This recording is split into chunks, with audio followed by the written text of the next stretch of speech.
धनुष और अनिरुद्ध वाली वीडियो को मास रिपोर्टिंग के बावजूद भी आपके प्यार और सपोर्ट ने 200K से ऊपर लाकर खड़ा कर दिया है। मगर सलमान खान पे जो मैंने एक्सपोज बनाया था उसमें मैंने उसका एक ऐसा चेहरा बाहर लाकर रखा है जिसके बारे में किसी को पता ही नहीं होगा, क्योंकि जिसने भी सलमान खान पे वीडियो बनाया है उसने उस एंगल को टच नहीं किया जिसको मैंने किया है। मगर फिर से वही हुआ, उसके फैंस की मास रिपोर्टिंग की वजह से अचानक से वीडियो का रीच रुक गया। तो मैं आप सबसे रिक्वेस्ट करूंगा कि जिसने भी अभी तक वो लास्ट वीडियो नहीं देखी है तो प्लीज उसे जाकर देखें। सलमान खान के बारे में आपको कुछ ऐसा पता चलेगा जिसके बारे में शायद आपने आज तक ना सुना हो। वीडियो बनाने में उसकी रिसर्च में काफी मेहनत लगती है, मगर अंधे फैंस की वजह से वीडियोस की रीच गिर जाती है। तो प्लीज लास्ट वीडियो जाकर देखो और उसे 100K पहुंचाओ। उसके बाद यूट्यूब खुद उस वीडियो को पुश कर देगा और लोगों तक ये सच्चाई पहुंचनी इन सेलिब्रिटीज की जरूरी है। मैं अपनी जान का रिस्क लेकर ऐसी सच्चाई बाहर लाता हूँ। आप लोग इस वीडियो को देखकर उस पर कमेंट तो एटलीस्ट कर ही सकते हो।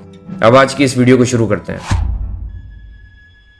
महेश भट्ट, वैसे तो इन्होंने अपने करियर में हिट्स से ज्यादा फ्लॉप्स ही दिए हैं, मगर फिल्मी सर्कल में अच्छा नाम होने के कारण ये कभी भी काम के मोहताज नहीं रहे। महेश भट्ट की जिंदगी एक ऐसी रोलर कोस्टर राइड रही है, इतनी कंट्रोवर्शियल रही है कि वो चाहे तो अपनी लाइफ पे ही एक ट्रायोलॉजी बना सकते हैं। एक ऐसी पर्सनैलिटी जिसे लोग बॉलीवुड सर्कल से बाहर बिल्कुल इज्जत नहीं देते। अगर आप किसी भी रैंडम इंसान से पूछोगे उसका ओपिनियन महेश भट्ट के बारे में, तो वो इनके बारे में जरूर कुछ बुरा ही कहेगा। आखिर किया क्या है इस इंसान ने? ऑनेस्टली बताऊं तो मुझे यहाँ पे ये कहना चाहिए कि आखिर क्या किया है इस इंसान ने। जी हाँ, क्योंकि जब मैंने टॉपिक के लिए रिसर्च शुरू किया तो मुझे कुछ ऐसी चीजें मिली जिसे देखने के बाद मुझे ये जरूर समझ आया कि लोगों की नजर में इसकी इमेज भला ऐसी क्यों है। तो आइए शुरू से शुरू करते हैं।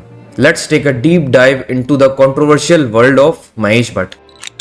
महेश भट्ट के पेरेंट्स भी कुछ कम नहीं थे। जितना कंट्रोवर्शियल महेश भट्ट था उतना ही कंट्रोवर्शियल उसके पेरेंट्स भी थे। महेश भट्ट के फादर एक गुजराती जनेऊ धारण ब्राह्मण थे जो बॉलीवुड में एक प्रोड्यूसर थे। वहीं उन्हें एक लड़की से प्यार हो जाता है, या फिर ये कह लो सिर्फ सेक्सुअल अट्रैक्शन हो जाता है, जिसका नाम था शिरीन मोहम्मद अली, जो एक एक्ट्रेस थी। शिरीन और नाना भाई रिलेशनशिप में आ जाते हैं और शिरीन बन जाती है नाना भाई की मिस्ट्रेस, यानी एक ऐसी लेडी जो आपकी वाइफ तो नहीं है मगर आप उसके साथ रिलेशन में रहकर वो सेक्सुअल चीजें भी कर सकते हो, जिसे आम भाषा में रखेल भी कहते हैं। शिरीन के साथ नाना भाई के 6 बच्चे हुए, जिसमें से 2 थे महेश एंड मुकेश भट्ट। नाना भाई के इस रिलेशनशिप को लेके काफी ज्यादा लोगों को एतराज था, क्योंकि पहली बात तो शिरीन एक मुस्लिम थी, ऊपर से नाना भाई उसे सिर्फ फेवर्स के लिए यूज करा करते थे। शिरीन के साथ 6 बच्चे करने के बाद नाना भाई ने एक और लेडी हेमलता भट्ट से शादी किया, जिससे उसके फिर से 3 बच्चे हुए, रॉबिन, परमेश और ममता भट्ट। खैर ये सुन के आपको तो पता चल ही गया होगा कि महेश भट्ट के लाइफ में कंट्रोवर्सीज बॉलीवुड इंडस्ट्री में आने से काफी पहले से शुरू हो जाती हैं। उनका और कंट्रोवर्सीज का रिश्ता काफी पुराना है। उनके पैदा होने से पहले ही कंट्रोवर्सीज ने उनका हाथ थाम लिया था। खैर महेश भट्ट के स्कूल के दिनों की बात है। महेश का दिल चुरा लेती है एक कैथोलिक लड़की लॉरेन ब्राइट। रिलीजन अलग था मगर जज्बात एक जैसे थे। दोस्ती हुई और दोस्ती प्यार में बदल गई। लॉरेन बॉम्बे स्कॉटिश ऑर्फनेज में रहती थी, लेकिन जब महेश बार बार उससे मिलने जाने लगा तो स्कूल ने उसे निकाल दिया। पर उनका प्यार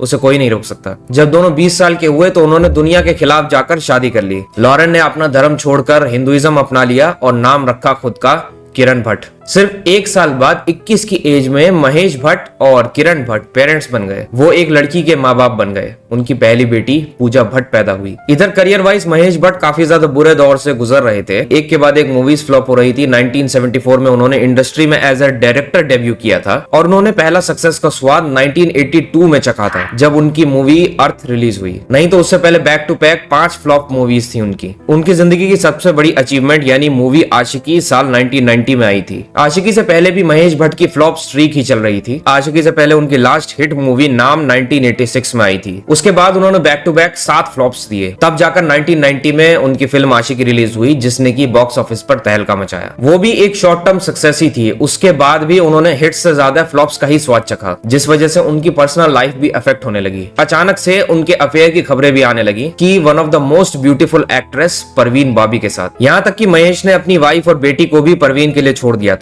मगर परवीन मेंटली काफी सफर कर रही थी उस वक्त, तो महेश के गुरुजी कृष्णमूर्ति ने उनसे कहा कि तुम परवीन की लाइफ से हट जाओ, क्योंकि तुम उसकी रिकवरी प्रोसेस में एक प्रॉब्लम बन रहे हो। जिसके बाद वो अपनी वाइफ के पास वापस चले गए। मगर फिर भी महेश अपनी वाइफ के साथ लॉयल नहीं रहे और उन्होंने सोनी राजदान के साथ एक्स्ट्रा मैरिटल अफेयर शुरू कर दिया। परवीन के जाने के गम में और अपनी पर्सनल लाइफ में चल रहे उथल पुथल की वजह से महेश काफी ज्यादा परेशान रहा करते थे और उस वक्त पे उन्हें अपना सहारा सोनी के कंधों में दिखा। उन्होंने इस अफेयर को मीडिया के लाइमलाइट से दूर रखा। मगर जब सोनी के पेरेंट्स ने महेश से इस रिलेशनशिप के बारे में पूछा तो उसने खुलेआम ये कह दिया कि सोनी से मैं बहुत ज्यादा प्यार करता हूँ, मगर उसके चक्कर में मैं अपनी वाइफ किरण को डिवोर्स नहीं दे सकता। तो जानते हो महेश ने इसका क्या सॉल्यूशन निकाला? वो अशरफ भट्ट बन गए। जी हाँ, वैसे भी उनकी मदर मुस्लिम थी और महेश को भी बचपन से इस्लाम से कुछ अलग ही लगाव था, तो वो मुस्लिम बन गए जहाँ 2 वाइफ्स रखना अलाउड है। महेश के मुस्लिम बनते ही सोनी ने भी इस्लाम कबूल कर लिया और उनका नाम सकीना हो गया। इन दोनों की पहली बेटी शाहीन साल 1988 में हुई थी और दूसरी बेटी आलिया साल 1993 में हुई। इसी बीच साल 1990 में स्टारडस्ट मैगजीन में एक ऐसी तस्वीर छपी जिससे पूरे देशवासियों को शॉक कर दिया। उस मैगजीन कवर में महेश अपनी ही बेटी पूजा भट्ट के साथ लिप लॉक किस करते दिख रहे थे। आप सबने भी ये न्यूज जरूर सुनी होगी। इस फोटो ने तहलका मचा दिया क्योंकि ये कहीं से भी कहीं तक नॉर्मल बाप बेटी की फोटो नहीं लग रही थी। इसमें दोनों पैशनेटली लिप लॉक करते दिख रहे थे। ये फोटो इतनी अजीब है, इतनी डिस्टर्बिंग कि इसको जस्टिफाई किया ही नहीं जा सकता, मगर बॉलीवुडियो के पास तो हर चीज का जस्टिफिकेशन है। पूजा भट्ट ने मीडिया से बात करते हुए ये कह दिया कि लोग अगर बाप बेटी को ऐसी नजर से देख सकते हैं तो वो कुछ भी कर सकते हैं। फिर हम बात करते हैं फैमिली वैल्यूज की। अरे गलती लोगों की हो गई,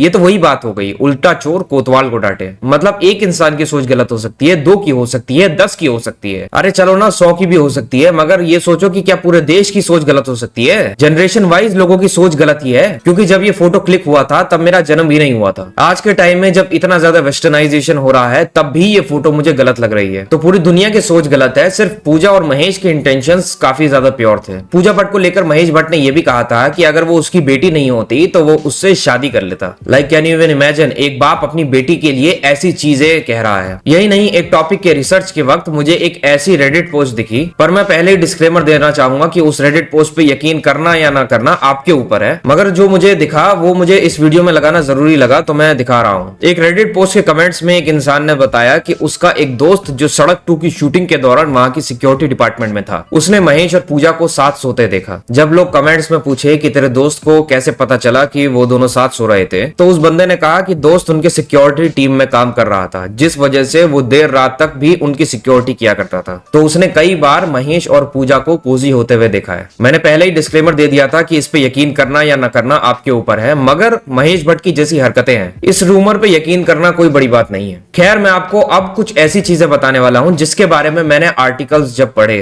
तो मुझे अपनी आंखों पे भी यकीन नहीं हुआ, और ये किसी रेडिट यूजर ने नहीं बल्कि खुद जिया खान एक्ट्रेस की मां ने बताया है मीडिया को। जी हाँ, जिया खान, जिन्होंने गजनी मूवी से अपनी एक अलग पहचान बनाई। उनकी और महेश भट्ट की एक वीडियो जो अर्ली 2000s की मानी जाती है वो काफी ज्यादा वायरल हुई। उस वक्त महेश जिया के साथ काफी ज्यादा इंटिमिडेटिंग पोजीशन में दिख रहे थे। एंड जानते हो उस वक्त सबसे वर्स्ट बात क्या है?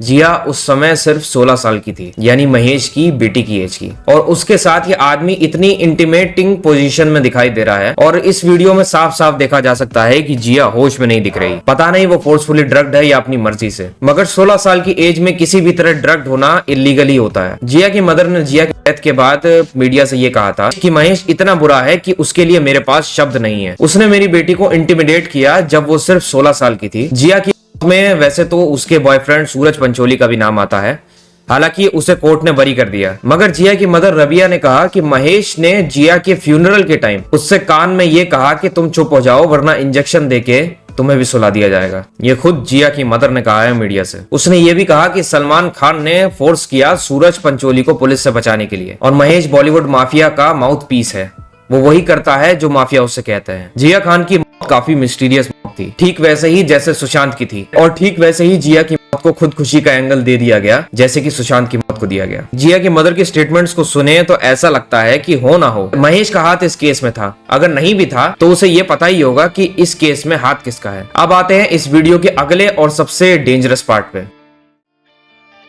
जी हाँ, एंटी नेशनल, और मैं इसको अभी प्रूव भी कर दूंगा। महेश भट्ट ने ओपनली जाकिर नायक को सपोर्ट किया है। महेश भट्ट ने डॉक्टर जाकिर नायक के सपोर्ट में कई बार ओपनली स्टेटमेंट्स दिए हैं। 2010 में जब यूके ने जाकिर नायक को अपने देश में एंट्री देने से मना कर दिया था, तब महेश भट्ट ने इस फैसले की निंदा की थी। उन्होंने ये कहा था कि ये फ्रीडम ऑफ एक्सप्रेशन के खिलाफ है और जाकिर नायक ने ब्रिटिश एम्पायर के खिलाफ खड़े होकर हिम्मत दिखाई है। उन्होंने जाकिर नायक को इंडियन प्राइड और नेशनल ट्रेजर भी कहा था। भट्ट का कहना था कि जाकिर नायक एक ऐसे शख्स है जिनकी लाइफ पर एक इंस्पायरिंग फिल्म बनाई जा सकती है। उन्होंने ओपनली कहा था कि अगर जाकिर नायक इजाजत दें तो वो उनके ऊपर एक बायोपिक बनाएं। जिन्हें नहीं पता उन्हें मैं बता दूं कि जाकिर नायक आखिर था कौन। जाकिर नायक एक इंडियन इस्लामिक प्रीचर है जो इस्लामिक रिसर्च फाउंडेशन IRF का फाउंडर भी है। वो अपने रिलीजियस लेक्चर्स और डिबेट्स के लिए मशहूर है, जिसमें वो हिंदूज के खिलाफ भर भर के जहर उगलता था और को खुलेआम जस्टिफाई करता था। उसका टीवी चैनल पीस टीवी पूरे दुनिया भर में ब्रॉडकास्ट होता था, मगर लगातार दिए जा रहे हेट स्पीच के कारण उसके टीवी चैनल को इंडिया से बैन कर दिया गया। और सिर्फ इंडिया ही नहीं, यूके, श्रीलंका, कनाडा, बांग्लादेश ने भी बैन कर रखा है। जाकिर नाइक के स्पीचेस ने कई ऐसे इंडिविजुअल्स को रेडिकलाइज किया है जो बाद में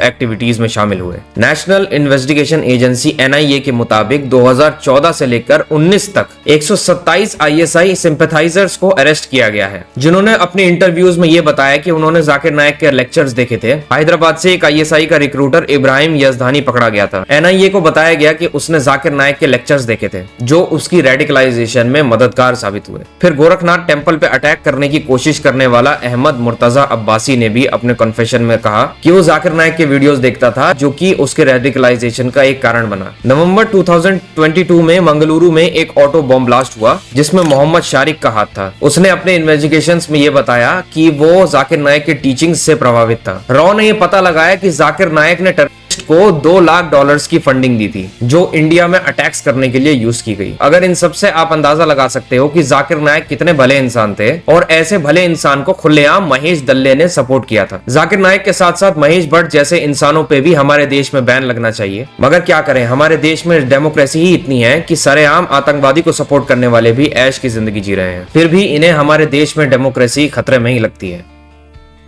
लास्ट में जाते जाते आपको मैं दोबारा याद दिला दूं कि सलमान खान वाली वीडियो को 100K तक ले जाने का टारगेट आपको मैं देता हूं। जैसे ही वो टारगेट पूरा होगा, आपके सामने मैं एक और बॉलीवुड के बहुत बड़े एक्टर का चिट्ठा खोल के रख दूंगा। वो वीडियो रेडी है, बस सलमान पे 100K होने का वेट है।